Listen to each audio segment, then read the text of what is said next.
What's going on, Spitfires? Welcome back to another episode of the Spitfire Podcast. I'm your host, Lauren Lemunyon, the Spitfire Coach, coming to you to inspire, light a fire, get you going, spark you up, all those things you need in your life, whether it's at work, at home, or on amazing adventures that we all should be on.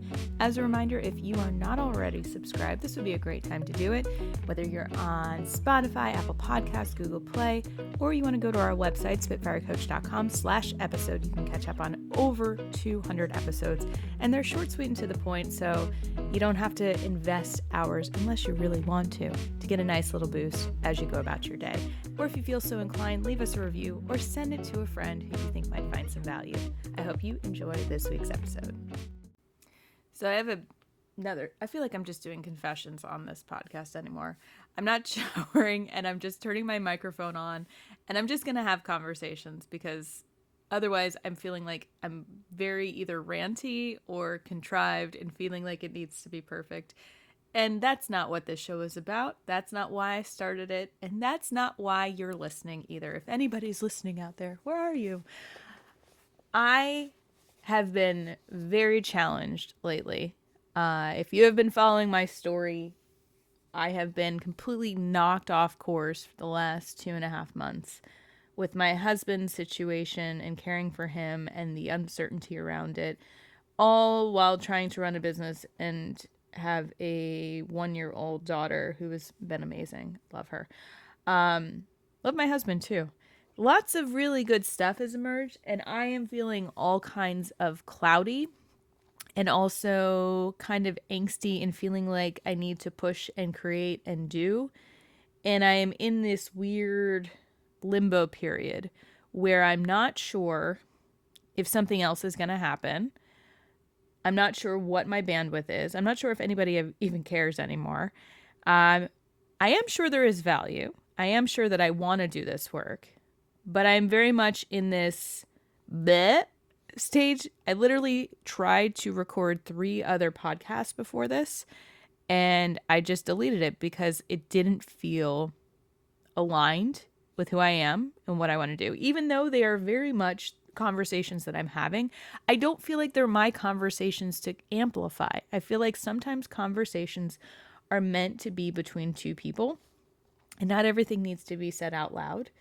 And that has always been my issue. I'm like, oh, that's really interesting. Let me go and just record on that. And I'm very, they call it a quick start in Colby. I'm very quick to start on it. I'm very quick to just see it through and publish it.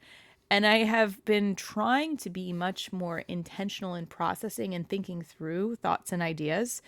And it is creating this inner conflict with me of like, if I take too much time, am I going to time out? If I don't jump on the energy of it, is it going to matter? Is it going to fizzle out? And then I'm thinking, well, if it fizzles out because I take my time, was it even that valuable to begin with? Did it even matter that much? And so now you see what's going on in my head, and it's quite the quandary, and it's very confusing and very frustrating. And now I am faced with more time on my hands because my husband is going back to work on Monday. I'm recording this on a Wednesday. He's currently at physical therapy, which is going great. He is having amazing progress. We are working as a team. We're talking things out. He is focused on getting better and improving and refocusing on what his purpose and passions are now in his new reality. And I'm very much mirroring that of like, well, what does that mean for me now? Because this whole year, post having a baby and moving back to DC, things are not what they were. What I was doing before, I was head down, go, go, go, making deals, speaking a ton, producing content left and right. And I still have that creative drive, but I don't have that same quest and hunger like I'm hunting, you know? It's more of just what is next, but I also don't want to be passive about it. I don't want to have to wait for things to come in because things are changing at a very rapid speed. And I know that I need to be proactive in putting things out there, but I'm seeing this happen with me. I'm obviously seeing it happen with my husband, and then I'm seeing it with my clients. And I'm like, well, this clearly can't just be a me thing, or I'm just looking for it because it's what I'm experiencing. But this kind of like what is my real purpose and quest in life? And has it ever really meant anything? I don't know if this is a bigger existential question, but I do know, what I do know for certain is that coaching is part of it. Helping people transform is part of it. But it is at a much deeper level than, use a framework, do these 5 things, follow this program. And I've never really been that coach. But I truly want to help people get better at whatever it is that they're doing. And so I help them see at the root, like, where is the block and the crux of the situation. And I realize I'm kind of experiencing my own, and I'm feeling a little bit hypocritical in that, which usually means I'm on the verge of some sort of like, aha light bulb moment, and then everything's going to click together. So that's really why I'm recording this, because I know that something is going to happen. In a good way. I know that something is right around the corner, because when I go through these kind of deep emotional conflicts and I'm processing it, that communication of it, or that sharing of it, is what allows me to understand it better and also to teach it out. It's, if you've ever gone into human design, I have a martyr role model profile, which is great because I get to really feel all the feels and issues of the world and then learn from it and teach it out. And so I am not yet in the full teach out mode. I am very much still a student in experiencing it and observing it and being really curious. But I wanted to document this because I think that we bypass it. We try to skip over it and just get back to how things were, get back to where things need to be. And I don't think that's the value in this experience. My friend Ebony, who I love dearly, she and I have gone on this coaching journey for 10 years together.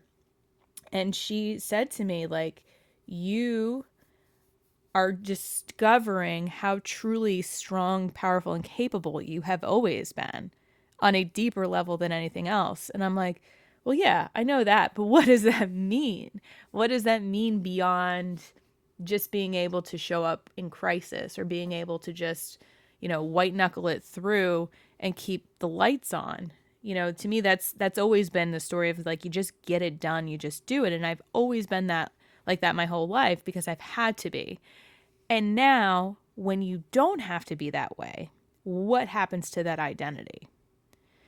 And these are conversations that I have with my clients too, of like, if you're not the doer, who are you being? And I don't know if I can always answer that question. Like, I know that I am a safe space for people. I know that I am an honest place for people. I know that I see, like, at the root of every person, which makes it really hard for me to maintain relationships, especially friendships, because literally as soon as I see something that I'm not aligned with, I don't want to engage in it. It feels really icky for me. I've been struggling with that a lot. But when I'm working with clients, I am so clear cut on just helping them achieve that I can see the whole plane of what's up and what's coming up. And like one word unlocks them. And I have inklings about what it might be for me, but I'm not there yet. I think that I'm still very much in caregiver mode and also the hypervigilance. And I don't know if that's going to go away until we're in kind of this next chapter of consistent good news and him going back to work and a new flow. I think we're both kind of still in this limbo period of what life are we in. But I think as I get more time, I'm going to sit with this more. I was going to write on this. I was going to go and develop another worksheet about it, but I didn't.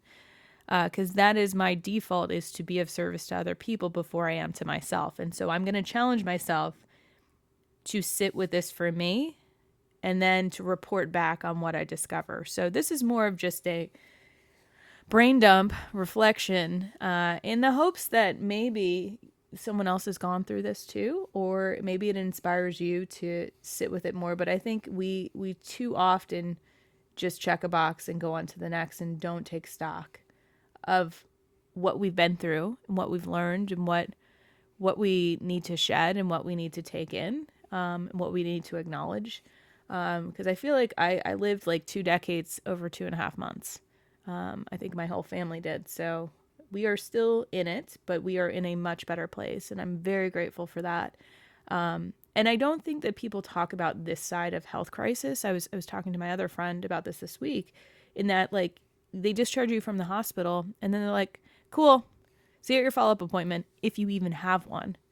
And nobody talks about the mental health impacts of near-death experiences, the impacts on family, the shock that happens. We can call it, healthcare PTSD or whatever it is, but that fear of, can I trust my body? Is this going to happen again? What's our future look like? How are things impacted? People experience this all the time. And this was the first time I've ever talked about it and even realized that there were therapists that specialize in this stuff. And so I would encourage you, if you've ever experienced something like this, or a loved one or someone maybe didn't make it, like that's where that third party help is really, really helpful. And I'm just kind of doing my research now of all the resources that are there. So I'm working with my acupuncturist, who is amazing and helping me get my inner health back in order. I'm going back to the gym, doing more writing, and slowly but surely getting things back in motion. But I think I don't need to push right now, is the message that I'm receiving, even though I really want to. I really want to just get out there and speak on stages and light people up. But I think this is the season of, like, really nurturing and taking care of myself. And we'll see when the next chapter or season emerges. But I'll still be recording some podcasts. I've got some cool guests coming up. But we're going to do things in a very manageable and sustainable way. So I hope this was helpful. If it wasn't, I apologize. Hit us on the next one. It's fine. But y'all keep being awesome.